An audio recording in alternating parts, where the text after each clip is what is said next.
Fost id-dmirijiet ta' spettur tal-Pulizija hemm il-prosekuzzjoni quddiem il-qrati. Dan ifisser li bħala spettur huwa responsabbli illi jagħmel qatt ta' akkuża. Madankollu wara sentejn fil-kariga ta' spettur, Elton Taljana kien għadu ma tallimx jagħmel wieħed mid-dmirijiet bażiċi illi titlob il-kariga tiegħu. Dan jammettih Elton Taljana stess fix-xhieda tiegħu quddiem il-bord tal-Pulizija. Taljana jgħid li ċempel l-supretendent tiegħu sabiex jistaqsih kif iressaq persuna fuq hold-up iżda ma semmilu xejn dwar il-każ. Instab ukoll li l-ispettur Taljana ċempel l-supretendent wara li ressaq il-persuna li għamlet il-hold-up u mhux qabel. Dan jitfa' aktar dawl fuq l-atteġġjament ta' Taljana. Dan kollu jikkonferma l-kummenti li għandha l-eks kummissarju tal-Pulizija John Rizzo f'rapport konfidenzjali dwar l-ispettur Elton Taljana, fejn saħaq illi mhuwiex tajjeb għall-irwol illi ġor.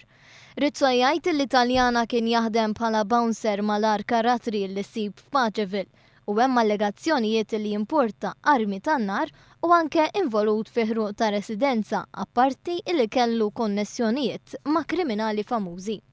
Minkejja dan Taljana nata żewġ promozzjonijiet fi żmien il-Gvern Nazzjonalista u waqt li kienu qegħdin isiru dawn ir-rapporti, Tonio Borg żammu bħala uffiċjal tas-sigurtà tiegħu għal 7 snin sħaħ. Rapport ieħor jgħid li Taljana kien qiegħed jiġi innotat ħafna drabi ma' kriminali famużi.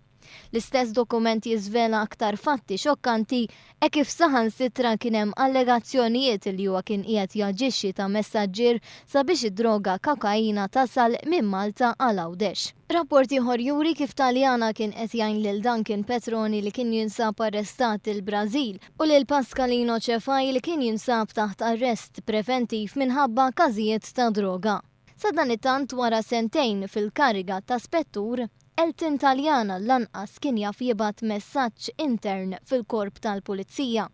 Mir-rapport tal-Bord tal-Pulizija ħareġ li l-ispettur Elton Taljana meta bagħat dak li jgħidulu message read report sabiex jinforma lil membri tal-korp li ser irressaq lil persuna il-qorti u bagħtu lid-diviżjonijiet tal-korp tal-Pulizija kollha u mhux lil dawk ikkonċernati fl-investigazzjoni.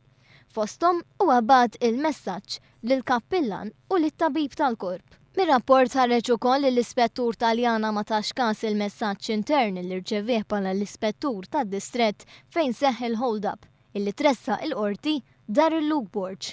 Skont Taljana ma kellux għalfejn jara l-messaġġ għaliex huwa diġà kien jaf x'fih. Dan ifisser li meta l-ispettur Taljana ressaq lil Rodrigue Rek li kien ammetta li kien huwa li wetta il-hold-up kien jaf żgur li kien hemm persuna li kienet qed tiġi akkużata intortament u li kienet il-ħabs. Dwar dan il-Ministru tal-Intern Manuel Mallija f'konferenza tal-aħbarijiet qal li hemm bżonn tisħiħ fl-Akkademja tal-Pulizija u titjib fl-investigazzjonijiet tal-Pulizija. Id-differenza wkoll hija illi rridu naraw f'dan ir-rapport allura illi insaħħu l-Akkademja tal-Pulizija, insaħħu t-taħriġ l-Pulizija.